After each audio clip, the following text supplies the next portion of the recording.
inside TD Garden, everybody. My name is Mike Petraglia, joined once again by Josue Pavon. This is the Garden Report, brought to you by Greats.com, your online store for great-looking shoes. Use my promo code TRAGS, that's T-R-A-G-S, for a 15% discount on all of their great-looking shoes online at Greats.com.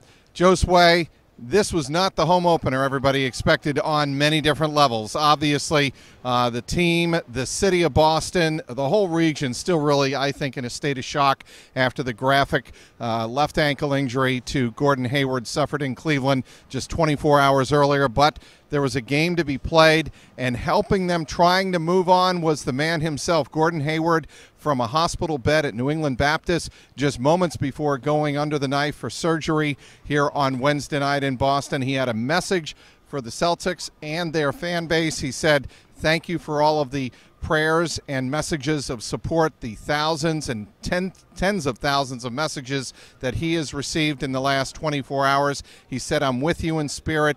I have all the confidence in the world. I will be back. I'll get back and help this team. But for now, I'm with you in spirit." What did you think of that message on the video board as Marcus Smart introduced Gordon Hayward? A tremendous moment, Trags. I mean, this crowd erupted. I mean, this place went nuts just to show when they showed his face on the screen.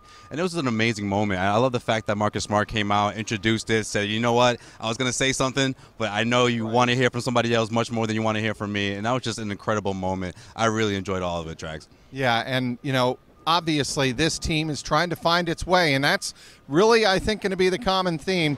You have to get to the point of the matter that the Celtics fell to 0-2 on the season, dropping their home opener here on Wednesday night to Giannis Antetokounmpo and the Milwaukee Bucks by a score of 108-100.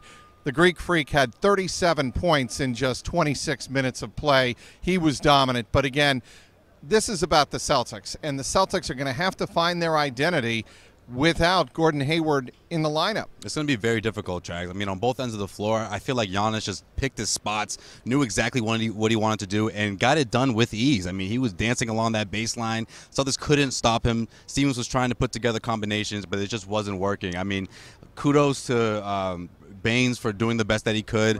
Right. We saw Tice get in there. You know, he gave some valuable minutes, but it was really hard for them to slow him down. And at the end of the day, you know, when Jaylen Brown fouled out, Kyrie Irving seemed like he was sort of in and out of finding his rhythm offensively, which that never really clicked towards the end of that fourth quarter. And then Marcus Smart seemed same thing for him. You know, first half he did make a couple of shots there, but for the most part, as a whole, I mean, the Celtics just didn't have enough offensive firepower to counter the Milwaukee Bucks in that fourth quarter.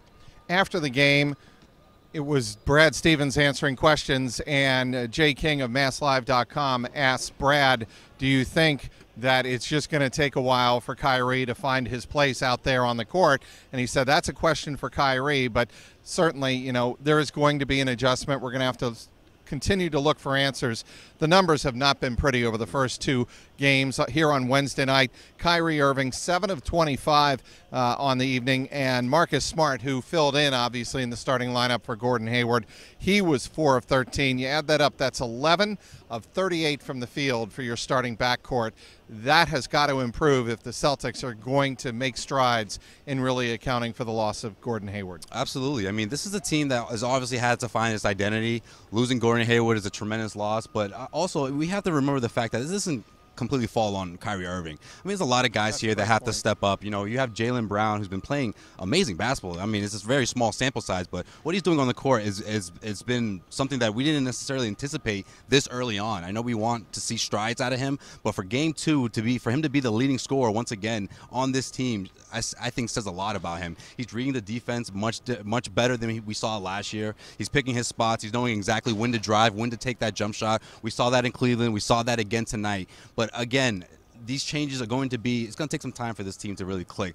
And I think a lot of that, especially if we're talking about the starting five, it starts with Kyrie Irving and Marcus Smart. I think these two have to find a way to coexist with each other on the court. We know that Marcus Smart is the defensive specialist, and that no matter what, he was going to be in the game most of the times at the end of the games to sort of make those stops. But I think now that he's in that starting role, that really shakes things up. I mean, for starters, you have the bench that has to find its identity without its leader. So that in itself is a lot for these young players to ask them. Right. But then now we're also trying to see how can Marcus Smart and Kyrie Irving put together enough continuity, figure things out on the offensive end to be most productive without, of course, one of their top players, Gordon Hayward.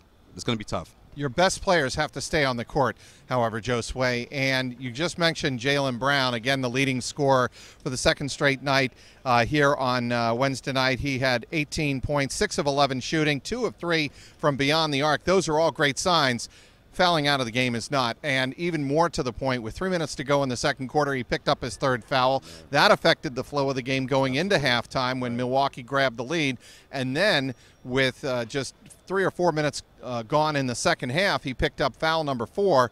Brad Stevens slams the padded area at the scorer's table, apologizes to the scorers later for doing that, but obviously frustrated with Jaylen Brown. And Brad, I asked Brad Stevens after the game, how much did that change the flow? And he said, well, it certainly impacted it because the bigs of Milwaukee were able to go after our bigs and take advantage of matchups. Yeah, the matchups was a nightmare. I mean, we saw a lot of switches. Milwaukee, they're a very good team. This is a team that's in the middle of that pact, which Stevens also alluded to. Right. 3, 4, and 5. That this is a really good club with what Stevens said moments ago, an MVP candidate. I mean, this is Giannis Antetokounmpo. This guy is the real deal. This is one of those players that can impact the game for 48 minutes, and he demonstrated that tonight against the Celtics. No question about that. And I want to wrap up by talking about Jason Tatum.